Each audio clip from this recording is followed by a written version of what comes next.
আসসালামু আলাইকুম viewers, welcome to my channel easy cooking by Tumpa. আমি আজকে আপনাদের সাথে শেয়ার করব চটপটে জিভে জলানা এক কোয়া রসুনের আচারের রেসিপি।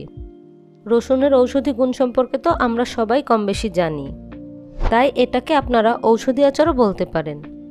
এই আচার এতটাই টেস্টি হয় যে একবার খিচুড়ি অথবা ভাত দিয়ে খেলে অন্য আচারের কথা ভুলেই যাবেন। ভয়েস ওভার দিতে যেয়েই তো আমার জিভে জল এসে যাচ্ছে। তাছাড়া এই এক কোয়া রসুনের আচারটি বর্তমানে সবাই খুব বেশি পছন্দ করছে, তাই আমি ভাবলাম আপনাদের সাথে রেসিপিটি শেয়ার করে ফেলা যাক। চলুন তাহলে রেসিপিটি দেখে নিই। এই আচারটা তৈরির জন্য আমার তেঁতুলের কাঠ দরকার হবে, তাই প্রথমে আমি এখানে একটা বাটিতে কিছু তেঁতুল 30 মিনিটের জন্য ভিজিয়ে নিচ্ছি। তেঁতুলটাকে কিন্তু পানিতে খুব ভালোভাবে ডুবিয়ে দিতে হবে।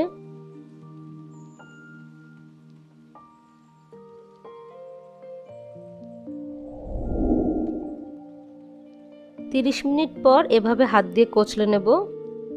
এই তেঁতুলটাই কিন্তু আচারে টক স্বাদ আনবে। কচলে কচলে তেঁতুল থেকে কাঠ বের করে নেব আর বীজগুলোকে ফেলে দিতে হবে। এই কাঠটাই কিন্তু আচারে ইউজ হবে।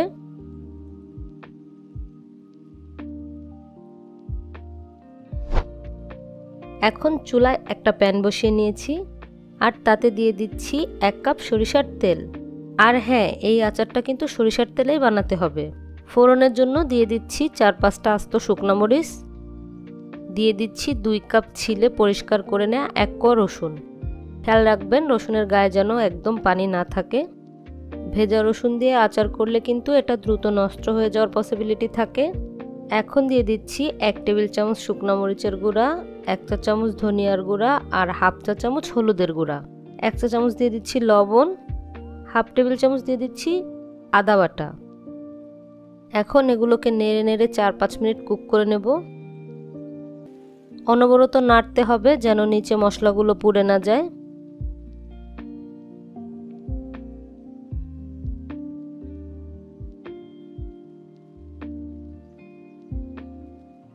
এখন দিয়ে দিচ্ছি 1 টেবিল চামচ সাদা সরিষা বাটা।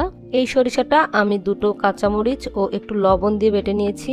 এভাবে বাটলে সরিষাটা তিতা লাগার পসিবিলিটি থাকে না। দিয়ে দিচ্ছি 1/2 কাপ সে বের করে নেওয়া তেঁতুলের কাঠ।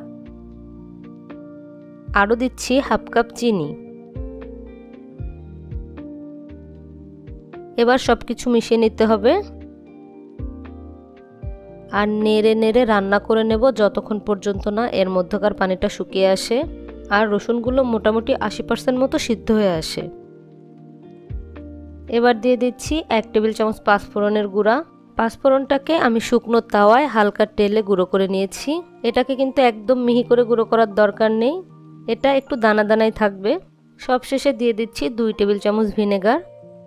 এটা দিলে আচারটা দীর্ঘদিন সংরক্ষণ করে খেতে পারবেন। এই আচারটা আপনারা 1 কোয়া রসুনের বদলে অন্য রসুন দিয়েও তৈরি করতে পারেন, কিন্তু 1 কোয়া রসুন দিয়ে এর টেস্ট ভালো আসে আর এই 1 কোয়া রসুনের রয়েছে অনেক ঔষধি গুণ। আরও 2-3 মিনিট কুক করে নিব। এই যে দেখুন আমার আচারের মশলাটা ভাজা ভাজা হয়ে এসেছে। এমন হয়ে গেলে বুঝবেন আচারটা হয়ে গেছে।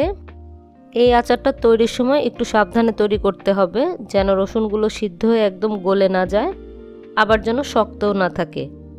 এটাই কিন্তু রসুনের আচারের মেইন পারফেকশন। আমি এখন আচারটাকে চুলা থেকে নামিয়ে ঠান্ডা করে বয়ামে ভরে রাখবো। এভাবে একবার বাড়িতে বানিয়ে খেয়ে দেখুন, কেমন হয়েছে আমাকে কমেন্ট করে জানাতে ভুলবেন না।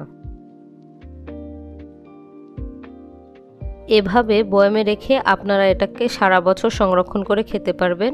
আর বানানোর সাথে সাথে না খেয়ে 2-3 দিন পরে খেলে কিন্তু এর মেইন টেস্টটা পাবেন, কারণ এই তেল মশলার ফ্লেভার রসুনে ঢুকে অসাধারণ একটা টেস্ট আনে। রেসিপিটি ভালো লাগলে চ্যানেলটি সাবস্ক্রাইব করে পাশে থাকবেন। আজকের মতো এ পর্যন্তই। আল্লাহ হাফেজ।